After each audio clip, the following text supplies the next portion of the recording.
Hello my gorgeous friends of Webflow, it's your friendly neighborhood Francesco from Subasido here. Today we're diving into something a little different and honestly one of the most fun builds I've done in a while. We're going Swiss style. That's right, we're going to recreate a modernist poster animation entirely inside Webflow using GSAP for a clean cinematic motion. It's the kind of project that makes you fall in love with design all over again. Because it's not just about what you see, it's about how it moves, how it reacts, and how every single detail comes together perfectly. We'll go step by step, from the structure of the section to Figma prep, all the way to GSAP-powered animations that bring this Swiss masterpiece to life. So, whether you're here to learn about clip-paths, masking, or just want to push your animation skills a little further, you're in for a treat. If you're looking forward to it as much as I am, stick around, and if you find my videos helpful and want to support my work, hit the like button and subscribe to my channel. But now, if you're ready, let's dive in.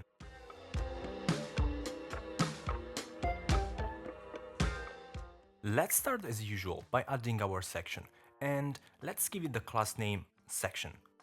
Since we wanted to always take up the entire height of the viewport, we'll set its height to 100 VH. To stay consistent with our reference design, we'll also give it a red background color. Inside the section, we'll add a container and call it main-container. We'll set its height to 100% to make sure it stretches to fill the entire section vertically. Then, mostly out of habit this time, since we don't really need it, we'll set the max width to 90 rem. This time though, we'll do something a bit different. We'll set the display to flex and center the content horizontally. That way, whatever we add next will always stay centered within the section. Now, inside the main container, let's add a div block and name it section_content-wrapper. As usual, this element will hold the actual content of the section. Inside it, we'll eventually add 3 child wrappers. One for the top text content, one for the large JAM letters in the middle, and one for the bottom text content. However, to keep things simple, we'll start with a wrapper for the large letters, the only element that won't be positioned absolutely, unlike the other 2 wrappers. For that reason, there are 2 key things we need to do with our section content wrapper. First, set the position to relative. This makes it the reference point for the 2 absolutely positioned wrappers we'll add later. 2. Set the display to flex, with a vertical direction and alignment to bottom, so that the large letter wrapper naturally sits toward the bottom of the section. To make the composition feel like a printed poster or flyer, we'll also give the element a 2:3 aspect ratio. Next, let's move to the typography section. If you look at the reference design, you'll notice that all text elements, except for the large central letters, are right aligned, so we'll set text align to right.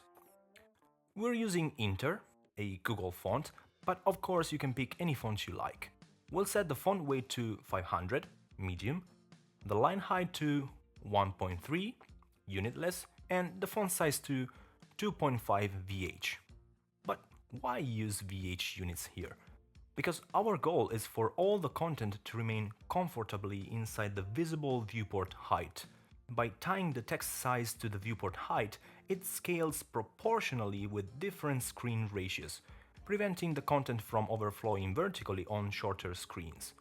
In other words, as the viewport height shrinks, the text scales down with it, maintaining visual balance and avoiding clipping issues. Finally, we'll slightly tighten the letter spacing by setting letter spacing to -0.02 em. Using em units ensures that the spacing remains proportional to the font size, no matter how large or small it becomes.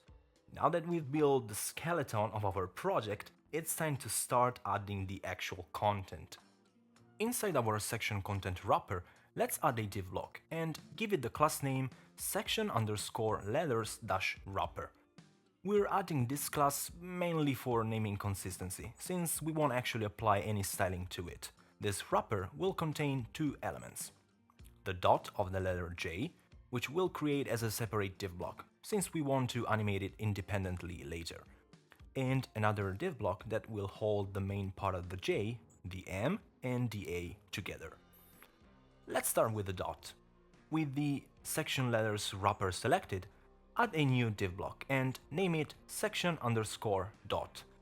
Set its width to 13%, and since the dot is a perfect square, set its aspect ratio to 1:1 or square.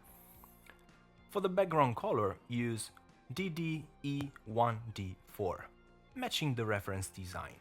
We'll come back to this element shortly to make an adjustment once we've added the rest of the structure. For now, let's move on. Select the section letters wrapper again, and this time add another div block. We'll call it section_letters-inner-wrapper. We'll make several modifications to this element later, but for now simply set its position to relative. We'll leave it at that for the moment, since it wouldn't make much sense to fine-tune it before placing any content inside. Inside this section letters inner wrapper, add another div block and name it section_letters. This element will play a crucial role in our design. It's where we'll cut out, you'll soon see what that means, the letters J, without the dot, and M. To define its proportions, set its aspect ratio to landscape, based on the layout of the gem group in our reference design. This gives it a clear visual footprint inside the wrapper. Let's also set the background color to red. Now, before explaining what I mean by cutting out the letters, we need one last element. Still inside section letters inner wrapper, add another div block. This will become the wrapper for the letter A. Give it the class name section_letter-wrapper. And for now, set its position to absolute. Choose the full option so it stretches to cover the entire area of its parent, which is our relatively positioned section letters inner wrapper, and set its background color to DDE1D4, the same as the dot of the J. At this point, you'll notice something. The section letter wrapper, being absolutely positioned and stacked above by default, is covering the section letters element, which should actually appear on top. To fix this, do two things. First, in the navigator panel, drag the section letter wrapper above the section letters element. Then, set the section letters position to relative.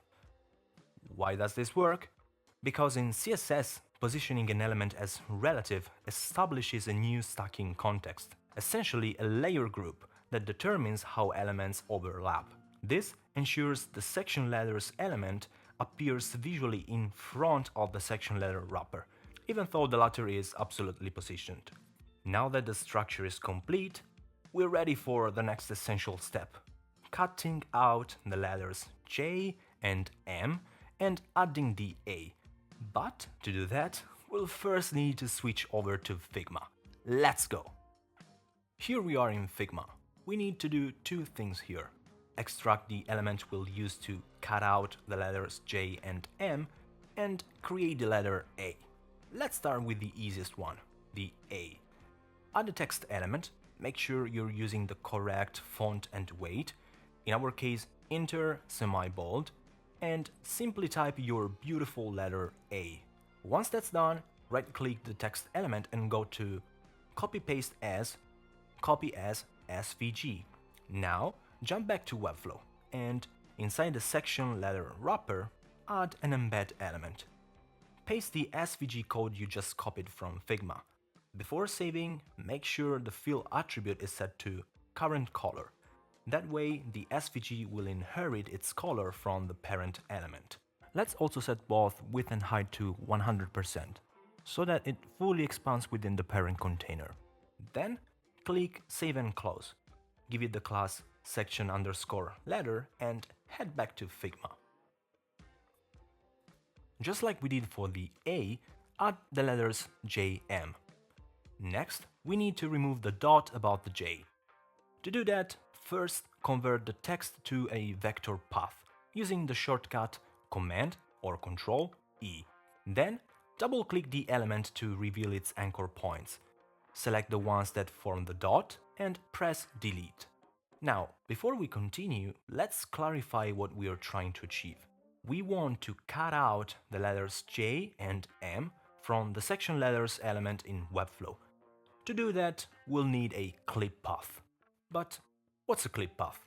A clip path in CSS defines a visible region of an element, like using a stencil or mask. Everything inside the path shape is visible. Everything outside is hidden.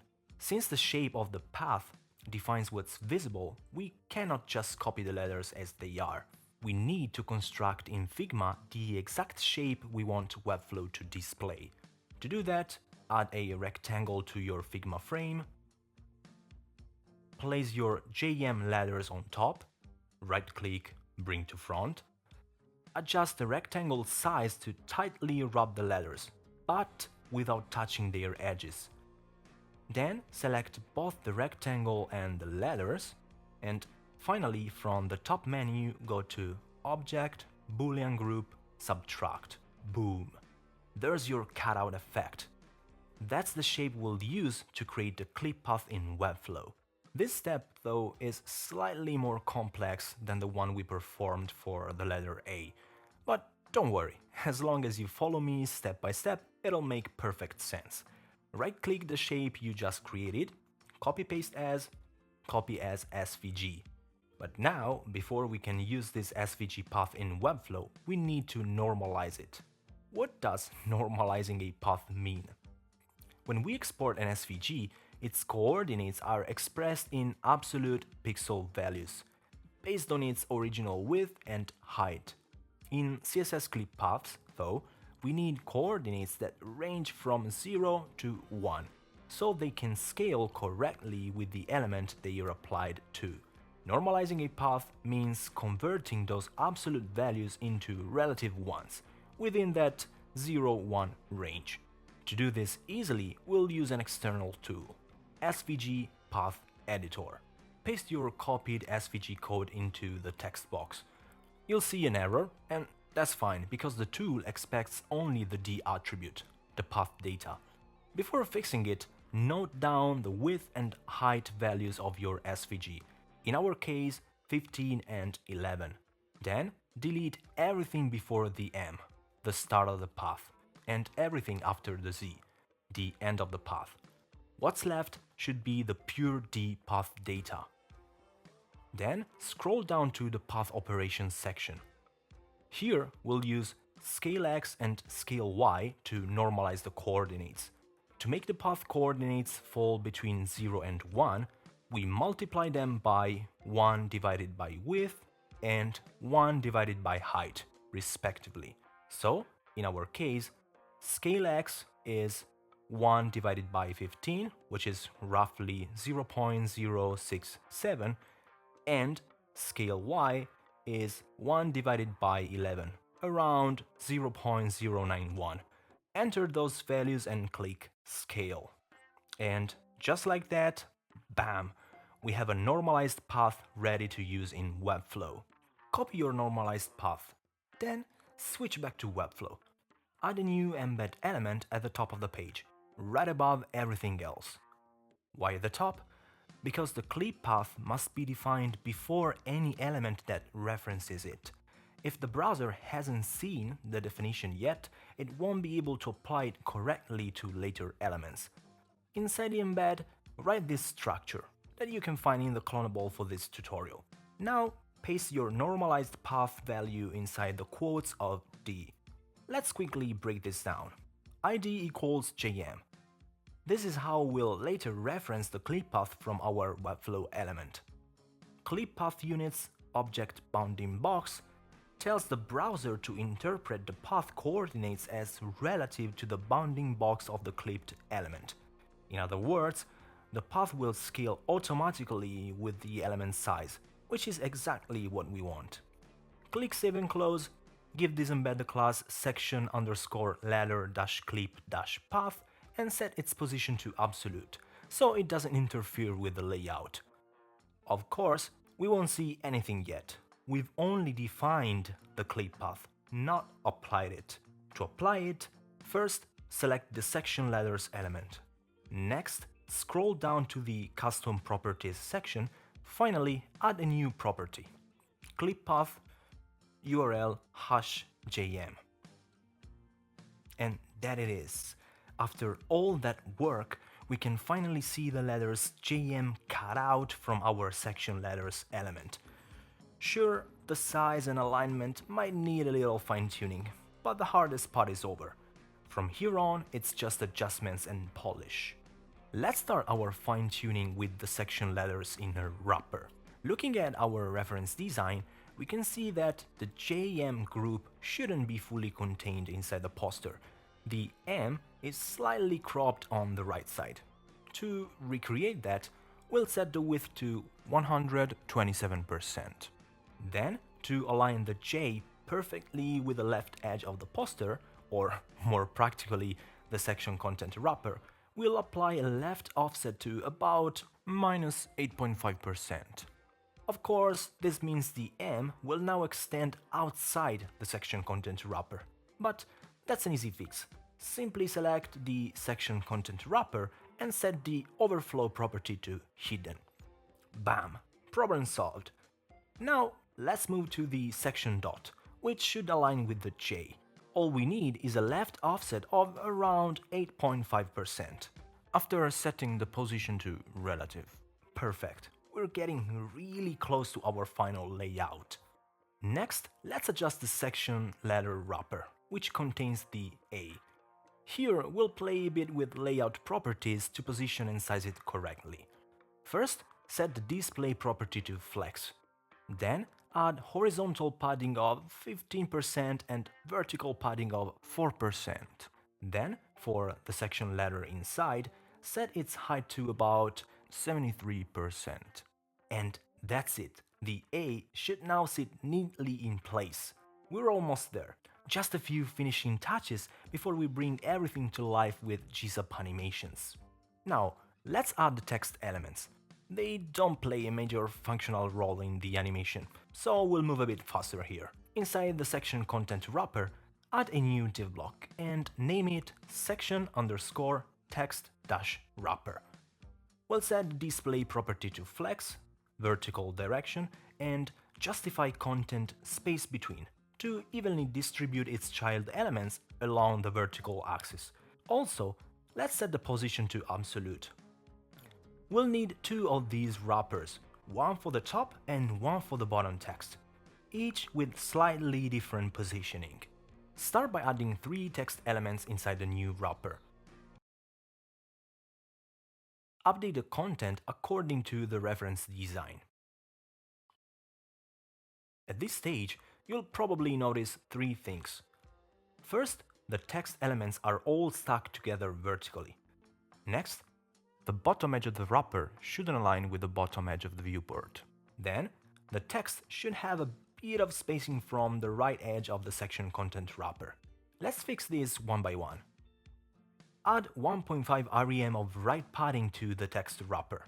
Give it the combo class cc-top, set its height to 33%, choose position absolute, top right, and add a top offset of 7 VH.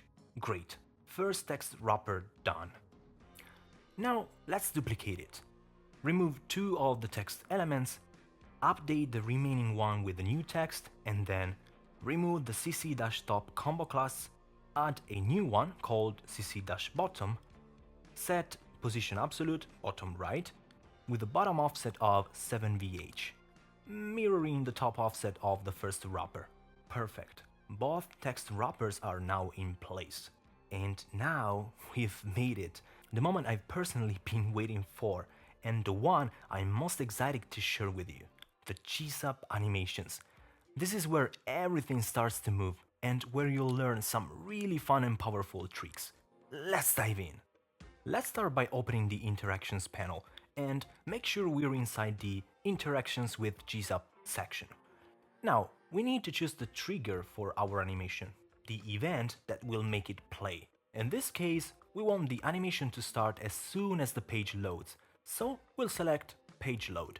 Let's name this animation something meaningful, like page load between parentheses, letters and text animation. That way it's immediately clear what it does and when it runs. We can leave the trigger settings as they are and move straight to defining the actions, which, as I always say, are simply transformations applied to one or more properties of a set of elements called targets. Now, first question, what do we want to animate? Let's begin with the four smaller text elements. Our goal is to make them slide and fade in from the left, with a staggered effect. Easy to do with GSAP. Click Add Action, Custom, and name it Text In, so we know exactly what it's doing. Before we define the animation though, we hit a small roadblock. None of these text blocks have a class assigned. So how do we target them all at once? Of course, we could just give them the same class, and that would be the simplest option, but today I want to show you a slightly more flexible and maybe more interesting approach. Instead of targeting them by class, we'll use an attribute selector. That way, even if for some reason those elements don't share a class, we can still target them dynamically and consistently. Close the animation panel for a moment and select the first text element. Go to the Element Settings panel and add a new custom attribute, Data Content Role with a value of text. The name and value don't really matter, feel free to pick your own as long as they make sense semantically. Now, assign the same name-value pair to the other three text elements. Then, reopen the Interactions panel, select the animation we're working on, and open the Text In action again. Open the Target Settings panel, and from the first dropdown, Target Type, select Attribute. In the name field, type data-content-role, and in the value field, type text. Leave the scope set to all matching elements, since we want the animation to affect every element that has that attribute. Click outside the panel to confirm. Now, let's set the duration to 4 seconds and choose Power 4 Out as the easing function. Because we want a slide and fade in from the left, we only need to animate two properties: opacity, move X. And here's the idea. We want opacity to animate from 0 to 100% and the X position to move from -50% to 0%. To achieve that, we'll switch the animation type from to from. Then we'll set opacity 0%, move X -50%. That's it for the movement. Finally, let's make the animation feel more dynamic by staggering it. Under Stagger type, choose Offset Time. This means we can define a time gap between the start of each element's animation and the next one. Let's set that interval to 0.1 seconds. Now hit play and enjoy the magic. A perfectly smooth staggered slide and fade in animation, created entirely with GSAP. That was the easy part. Now comes the more exciting section, animating the central part of our poster. Don't worry, it's not complicated, it's just a matter of syncing everything correctly, so the whole sequence feels smooth and cohesive, with that wow effect we're aiming for. Let's jump right in. Now it's time for the most interesting part, animating the remaining elements. At first glance, this sequence might look a bit complex, but trust me, it's much simpler than it seems. Let's outline what we want to achieve. Looking at our reference design, we can see that the dot and the JM group should slide in from the left of the poster. No opacity change, just a smooth movement, each with slightly different timing to create a natural offset. The content should start hidden beyond the poster's edge. The A should slide in from the right, but not from the edge of the page. It should look as if it's entering from behind the JM group, while that group is sliding in from the opposite direction. Finally, after the entrance animation, everything should slide out and then slide back in again, forming a seamless looping motion. Sounds like a lot, right? In reality, we'll manage all of this with a single action type, animating just one property. From there, it's mostly a matter of duplicating, adjusting the target, direction, and values. Once we've built the first one, the rest is pure copy and paste. Let's start with the simplest one, the dot. Back in the list of actions, click Add Actions, Custom, and name it dot in. Since we created it after selecting the dot element, the target is already correct. Now set duration 6 seconds, start 0 seconds, so it begins right away. Ease power 4 out for a smooth gradual motion. We'll animate the element from its initial position into place, so the action type will be from. Remove all properties except move x and set its initial value to -200%, meaning it will start 2 full widths to the left of its final position. Move the playhead to the start of the timeline and hit play. Perfect, the dot slides in beautifully. Now, what about sliding it back out? That's easy. Duplicate the dot in action, right-click, duplicate, rename it dot out. Here's what will change. Start 6 seconds, so it begins right after the first animation ends. Ease power 4 in, the opposite of before, for a smooth exit. Type 2, since now we're animating to a new position. Move X to 1500%, meaning it'll move far enough to completely exit on the right side, about 25 times its own width. Hit play again, and the dot now slides in, then out.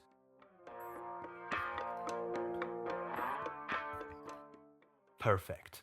Now let's do the same for the JM group. Duplicate .in, rename it JM in, and give it a new color, say orange, to easily tell it apart in the timeline. The duration, start time, and easing all stay the same. Just change move X from -200% to -100%, and, most importantly, update the target. Now, you might be tempted to animate only the section letters element, the one we masked using the clip-plath, but that wouldn't give us the effect we want. We want the JM to slide in from the left, while the A slides in from the right, giving the illusion that the A is inside the JM group. It's like watching someone move inside a train, while the train itself is moving in the opposite direction. So, instead of animating section letters, we'll animate the section letters inner wrapper, the container that holds both the JM group and the A.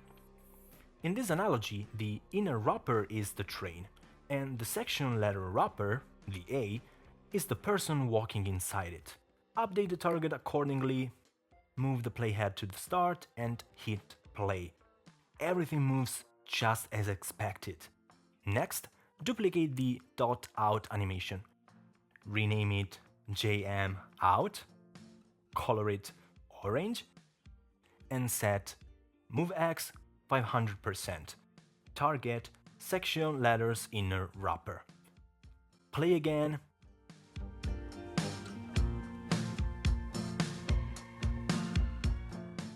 Perfect. Time to bring the A into the picture. Duplicate JM in, rename it A in, color it purple, and change move X 300%, since we want it to come from the right. Target section letter, the A itself.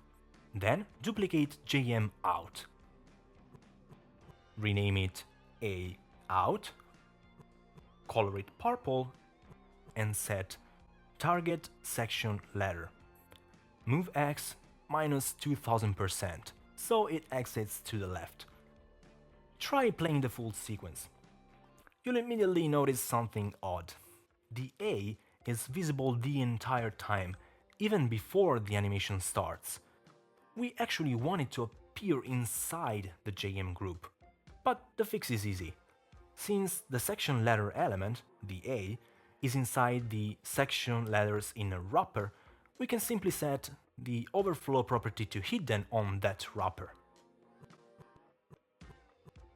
Now hit play again, and voila! The A now looks like it's perfectly masked inside the JM group.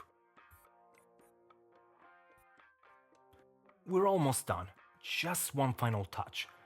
Remember, we want the elements to slide in, slide out, and then slide back in again. So we'll add a third round of animations to bring everything back into place. Duplicate .in and rename it .in2. Set start 12 seconds, 6 seconds for the first in plus 6 seconds for the out. Type from to, because we're returning to the original position. Move X 0%. Now repeat this for the other two.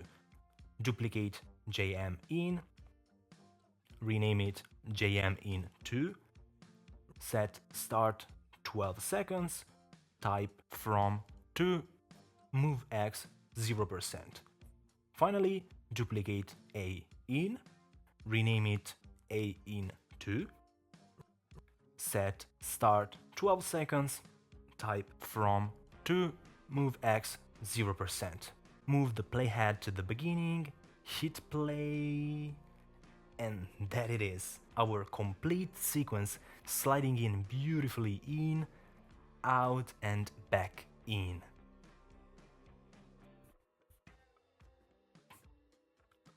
Once we publish the project and preview the live link, we might notice a thin outline appearing along the section letter wrapper border.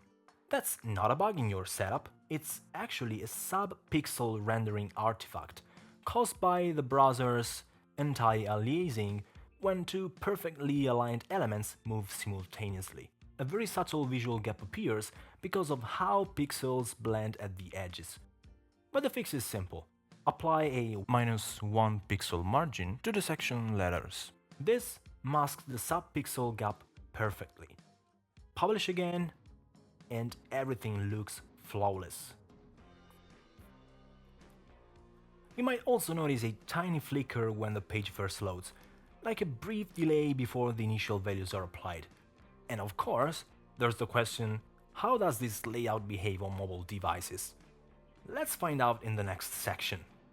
Let's start with the easier part, responsiveness.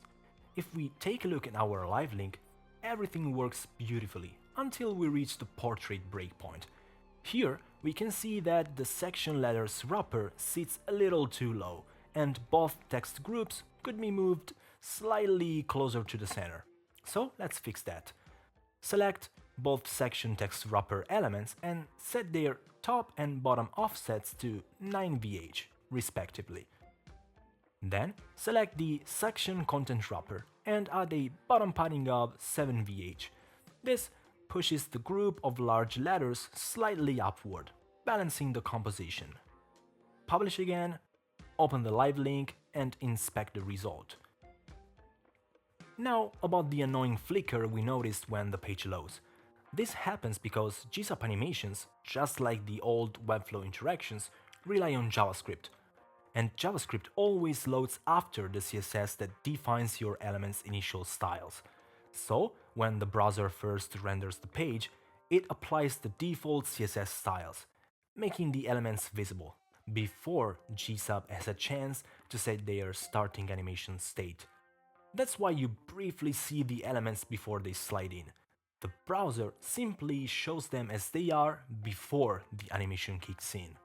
Here's the cleanest way to fix it. We'll take the most inner wrapper that contains all the animated elements, in our case the section content wrapper, and we'll force its opacity to 0 right from the start, using a small CSS snippet that loads immediately with a page. Open your page settings, scroll down to the inside head tag section and paste the following, that you can find in the clonable for this tutorial. This ensures that the section's content stays invisible while the page is loading. Now we just need to bring it back to life. That is, set its opacity to 1, right before our GSAP animations begin. Otherwise, we'd end up with a completely invisible section. Open the main GSAP interaction we've been working on and add a new custom action. Name it Initial Conditions and set duration 0 seconds, is none, start 0 seconds, target section content wrapper. Then remove all properties except opacity and set it to 100%. Keep the action type as to, since we're animating to this visible state. Finally, for the sake of clarity, drag this new action to the top of the timeline. Publish your project again, open the live link, and bam! Flicker gone. Everything loads smoothly and looks perfect. Now let's sit back, replay the animation a couple of times, and enjoy the final result of all the hard work we've done. It's always satisfying to see every little detail come together, from structure to animation, from precision to polish. And before we say goodbye, let's take a quick recap of everything we've learned today. And there you have it, our Swiss-style poster, fully recreated and animated in Webflow. From section setup and Figma prep to clip-path precision and GSAP motion design, we turned a static graphic into a living, breathing layout. You've seen how a few simple principles, clean composition, consistent rhythm, and just the right amount of animation can completely transform the feel of a design. If you want to explore it yourself, there's a clonable project linked in the description, so you can tweak it, experiment with timing, or even apply the same technique to your own layouts. If you found this tutorial helpful, don't forget to like, subscribe, and hit that notification bell for more Webflow tips and tricks. Thanks for watching, and I'll see you in the next one. Matane!